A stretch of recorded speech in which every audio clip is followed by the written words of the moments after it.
రమేష్ అన్న ఆ, అన్న నమస్తే నా పేరు వెంకటేష్. ఆ. హలో, చెప్పండి. ఈ కొత్తపల్లి సతీష్ అని మీరు కొత్తపల్లి ఆ, సతీష్ బాధితులని నాకు తెలిసింది. అవునవును. ఏందన్నా మిమ్మల్ని ఏం చేసిండు మిమ్మల్ని? ఇక మరి రైల్వే దాంట్లో జాబ్ ఇప్పిస్తామని 5 లక్షలు తీసుకున్నాడు. ఎవరు మీ కొడుకా బిడ్డగా? మా కొడుకు. అంటే ఎట్లా పరిచయం అయినా? అయితే మా కొడుకు పాలిటెక్నిక్ కాలేజీలో పనిచేసిండు. ఓకే. ఇక్కడ మన రామంతపూర్లో. ఆ, ఈ సతీష్ అన్న ఆడికి పోయేది. ఆ, పోయినాక మావాడు ఐటీఐ చేసిండు, తర్వాత డిగ్రీ చేసిండు. ఆ, ఇక నేను దాంట్లో అవుట్ సోర్సింగ్లో కొన్ని బట్టి పెట్టించిన నేను. ఆ, ఎవరంటే మన రెడ్డి నాయక్ సార్ ఉన్నాడు కదా, వాళ్ళ చుట్టాలని బట్టి అలా పెట్టించినాక ఈ వస్తా అంటే పోతా అంటే మా కొడుకు పరిచయం అయ్యాడు. ఓకే. పరిచయం అయినాక అరే బాబు గిల్లేం చెప్తారు, నువ్వు నౌకరి, నువ్వు ఐటీఐ చేసినంటావు, డిగ్రీ చేసినంటావు, ఆ, నీకు ఐటీఐ కింద నీకు రైల్వేలో జాబ్స్ ఉన్నాయి, పెట్టిస్తా, ఉమ్. మినిమం 7-8 లక్షలు ఉంటుంది, కానీ ఫస్ట్ అయితే ఇప్పుడు 5 లక్షలు ఇవి. అంటే మీ మీ కొడుకు పేరు ఏం పేరు? తరుణ్ కుమార్. మీ పేరు రమేషా? నా పేరు రమేష్. ఎక్కడ వర్ధన పెట్టినా మీది? వర్ధనపేట దగ్గర ఇల్లందమ్మా అది. నేను మున్సిపాలిటీలో అవుట్ సోర్సింగ్గా జాబ్ చేస్తా. మరి నువ్వు గట్లెట్లా నమ్మినావు నా గుడ్డిగా? ఇక నేను ఎట్లా నమ్మినా అంటే మా కొడుకుని బోర్లు వేసిండు. నౌకరి నా ఫ్యూచర్ నువ్వు అది చేస్తావా ఇది చేస్తావా అంటే మా కొడుకు ఆ, పెట్టిస్తా అనేసరికి రైల్వే జాబ్ నెలకు నీకు 40,000 శాలరీ వస్తుంది ఫస్ట్ అనగానే, ఈ 10 నెలలు చేసినా ఆయనకి ఇచ్చిన పైసలు పోతాయి, మనకు ఫ్యూచర్ ఉంటుంది అంటే ఆ, ఇక సరే. నేను ఇంతవరకు నా జన్మలో ఎవరిని 10,000 రూపాయలకు కూడా నమ్మను. ఉమ్, అటువంటిది మా బిడ్డ పెళ్లికి ఉన్నది. ఇప్పుడు బిడ్డ పెళ్లికని దాచిన పైసలు ఈ తర్వాత ఒక సంవత్సరం అటో ఇటో చూసి చేద్దామా, కానీ ఇప్పుడు ఫ్యూచర్ మంచిగా ఉంటుంది కదా అన్నట్టుగా పైసలు ఇచ్చిన. మీరేంటి, మీరు లంబాడేనా? లేదు, మేము సాకలు. అచ్చా అచ్చా, అరే మీరు సాగులు. ఓకే. ఆయన కూడా సాకలనే క్యాస్ట్ ఫీలింగ్ లో బోర్లు వేసి, లేకపోతే నేను ఆ మాత్రం కూడా అది చేయకపోతాను. మరి ఏమంటాడు, లిఫ్ట్ చేస్తాడా ఫోన్ ఎప్పుడన్నా? ఫోన్ ఇప్పుడు ఈ మాత్రం లిఫ్ట్ చేస్తే అది వరకు లిఫ్ట్ చేసేది రోజు రేపు అని. నాకు ఇప్పుడు 3 చెక్కులు ఇచ్చిండు. చెక్ బౌన్స్ అయినాయా? 3 చెక్కులు బౌన్స్ అయినాయి. ఇంకో 4 కదా ఇచ్చింది. ఒకటేమో ఏంటిది అది,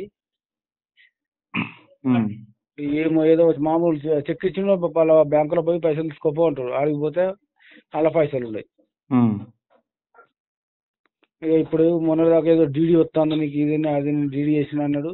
ఉమ్. ఇక డీడీ లేను, ఏం చేస్తావు, నా పైసలు ఇస్తావా, లేకపోతే వచ్చి ఇంటి కూడా కూర్చున్నది అంటే, నేను ఈ పార్టీలో పోతాను, ఇటు పోయి అడిపోతాను, నా పని తీరది, నేను నీకు ఈ 2 రోజుల పైసలు ఇచ్చి అది చేస్తాను. గత 2 రోజుల తర్వాత నుంచి ఫోన్ లేపుతలేదు. ఇక ఉమ్. అంటే ఈ మధ్యలో కలిసారు ఎప్పుడన్నా? ఈ మధ్యలో నాకు గలవలేవు, 15 రోజుల కానీ ఫోన్ లేపుతలేడు. ఇక ఒక్కసారి వాట్సాప్ కాల్ చేస్తే, అన్నా నేను కొంచెం అర్జెంట్ పని మీద ఉన్నా, నీకు మళ్ళీ రిటర్న్ కాల్ చేస్తే ఆగమన్నాడు. ఉమ్. చేయలే. అంటే ఇప్పుడు నీ లెక్క ఎవరైనా బాధితులు ఉన్నారా? మరి నీకు తెలిసిన వాళ్ళు ఎవరైనా ఉన్నారు అట్లా? ఇప్పుడు మా అంటే వాళ్ళ అమ్మడైన ఒక ఆయన ఇచ్చిండు, కానీ మళ్ళీ ఆయన పైసలు ఆయనకు రిటర్న్ ఇచ్చేసిండు. ఆహా. అంటే అది కూడా ఫస్ట్ ఇవే ఇక జాబులు పెట్టిస్తాను డబ్బులు తీసుకుంటారు. ఆ. ఓకేనా? మీరు మళ్ళా కూడా ఫోన్ చేసినట్టు తెలిసింది నాకు. మల్లన్న సార్కు మేము ఏం చేయాలి అంటే, మా కొడుకు ఆ, ప్రియాంక్ అట, మన ప్రియాంకర్ సార్ కని చేసిండు. చేస్తే మళ్ళీ నెంబర్ ఇస్తే నేను మాట్లాడినా. ఆ, నేను మాట్లాడితే సరే నేను కొంచెం సోమవారం రోజు మరి వస్తే రాలే అన్నాడు. కానీ ఇక నాకు ఇప్పుడు ఈ పండుగ మీ కొడుకు ఉన్నాడు ఇప్పుడు నీ దగ్గర ఉన్నాడా? ఉన్నాడు. ఒకసారి. హలో బ్రదర్ నమస్తే, నా పేరు వెంకటేష్, నేను Venky with Telangana YouTube channel మనది. అన్న, అయితే నాకు వేరే వాళ్ళ నంబర్ ఇచ్చారు ఇట్లా అనేది. ఎవరన్నా కాలేజ్ టీవీ అన్న? కాలేజ్ టీవీ కాదు, శివ అని మన వర్ధనపేట టీం ఉంటుంది కదా, మన మల్లన్నకు సంబంధించిన వాళ్ళు అన్న. అయితే మన వాళ్ళు ఇట్లా ఈ అన్న పార్టీలకు వస్తా అని ఇట్లా వచ్చినాయి అని, కొంచెం ఈయన కథ అంతా వేరే ఉందని అన్నకు బాధితులు చాలా మంది వచ్చారు అన్న దగ్గరికి. ఆయన ఇక ఇదే మొత్తం ఈ డ్రామాలన్నీ ఇవే. 5 లక్షలు, 10 లక్షలు, 15 లక్షలు, ఒక్కొక్కరి దగ్గర 45 లక్షలు, మెడికల్ సీట్ ఇప్పిస్తా అని చెప్పి 47 లక్షలు ఒకరి దగ్గర తీసుకున్నట్ట. ఇవరకు కేసులు అయినాయి. మరి మీరు అంత గుడి ఎట్లా, మీకు పరిచయం ఉన్నదన్న మీరు ఎట్లా అన్న?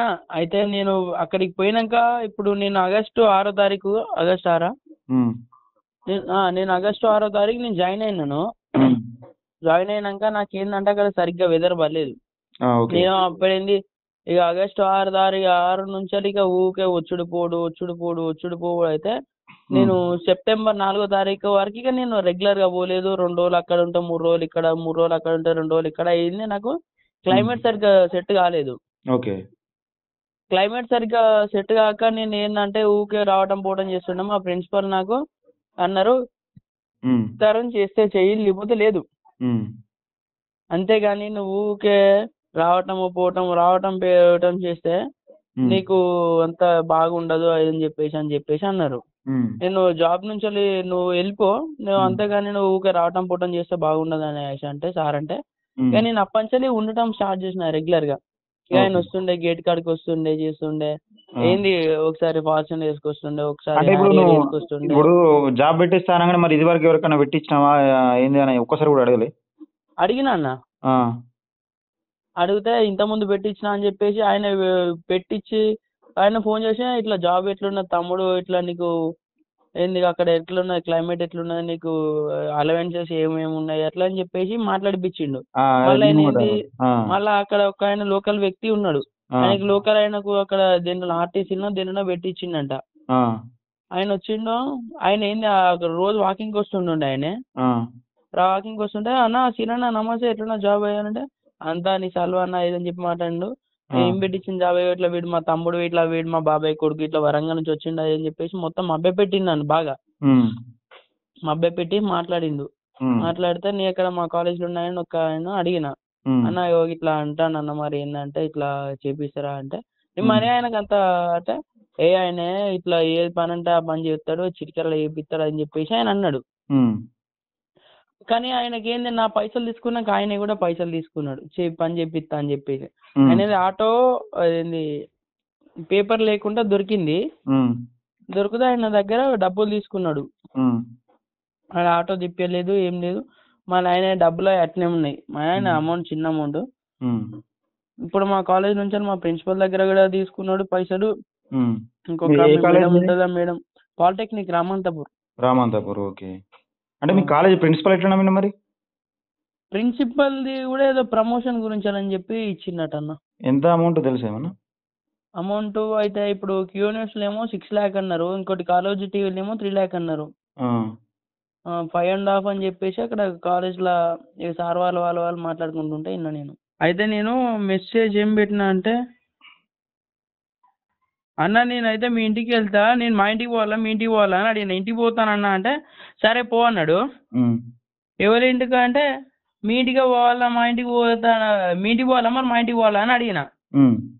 అయితే ఏమైనా మా ఇల్లు తెలుసారా నీకు, ఎక్స్ట్రా మాట్లాడితే ₹1 కూడా రాదు నీకు, పో మీ ఇంటికే పో, ఆన్లైనే కదా చేస్తా, నాతో ఎక్స్ట్రా మాట్లాడితే ఇప్పుడు రెస్పెక్ట్ ఇచ్చే కాడికే ఇస్తా, అర్థమైందా అని చెప్పి మెసేజ్ పెట్టిండు. అంటే బెదిరిస్తాండి డైరెక్ట్? బెదిరిస్తాడు. అంటే ఇప్పుడు నీకు నమ్మకం ఉన్నదా డబ్బులు వస్తాయని? ఇంకా ఇట్లా కూల్గా మాట్లాడుతున్నా, ఇస్తారు కావచ్చు అని చెప్పేసి అట్లా కూల్గా ఉంటానన్న.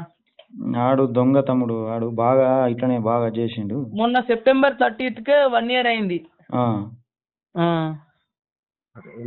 అన్న అయితే నేను ఒకసారి కొంచెం ర్యాష్గా మాట్లాడినా. నువ్వు ఇట్లా మాట్లాడితే మీ నాన్న ఇట్లా మాట్లాడితే నేను రూపాయి కూడా ఏం చేసుకోవాలంటేనే సరే ఇక మా మిస్సెస్ ఉండి ఇక వస్తే నేను ముందు వస్తాయి కానీ ఇప్పుడు ఆయన తిప్పుడు గిట్టుడు వద్దా ఇదంటే నేను కూలుగానే ఉన్నాను. నేను మున్సిపాలిటీలో పని నైట్ డ్యూటీ చేసి డే డ్యూటీ ప్లంబర్ పనికి పోయి ఆడో ఈడే రూపాయి పోగేసి ఆయనకి ఇచ్చిన. ఇప్పుడు ఏమన్నంటే మా కొడుకుని మొన్న రేనా సంగతి తెలుసారా, నేను లేపినా లేపుతా అంటాడట. ఇప్పుడు మేము కూడా తలుసుకుంటే మేము కూడా ఏమైనా చేయొచ్చు, కాకపోతే నేను 4 రోజులు పని బంద్ చేసి వచ్చి ఇంటికాడ కూర్చొని అన్ని చేయగలుగుతాం. మా మిస్సెస్ కూడా మీ ఒకసారి పోయి క్యూనిస్ ఆఫీస్, ఇప్పుడు బోడుపల్లి ఆఫీస్ ఉంటుంది, ఒకసారి కలవమని చెప్పి, అన్న కలవని చెప్పి. మల్లన్న సార్కా? సార్ కలవమని చెప్పి మల్లన్న సార్ ఒకసారి మీ వానికి నేను చెప్తా. హలో, ఒకసారి పోయి బోడుపల్లి ఆఫీస్ తెలుసు కదా అన్నది? తెలుసన్నా. ఒకసారి పోయి కలువును. ఇట్లా చూసుకుంటుంటే ఇయ్యాడు, మిమ్మల్ని బ్లాక్మెయిల్ చేస్తాడు. అపాయింట్మెంట్ నువ్వు ఉంటాడు ఏ టైం, నువ్వు పోయే రోజు నాకు ఫోన్ చేయి, ఒక రోజు ముందు ఫోన్ చేయి. మీ పేరేనా? నా పేరు వెంకటేష్. సరే అన్న, థ్యాంక్ యూ అన్న.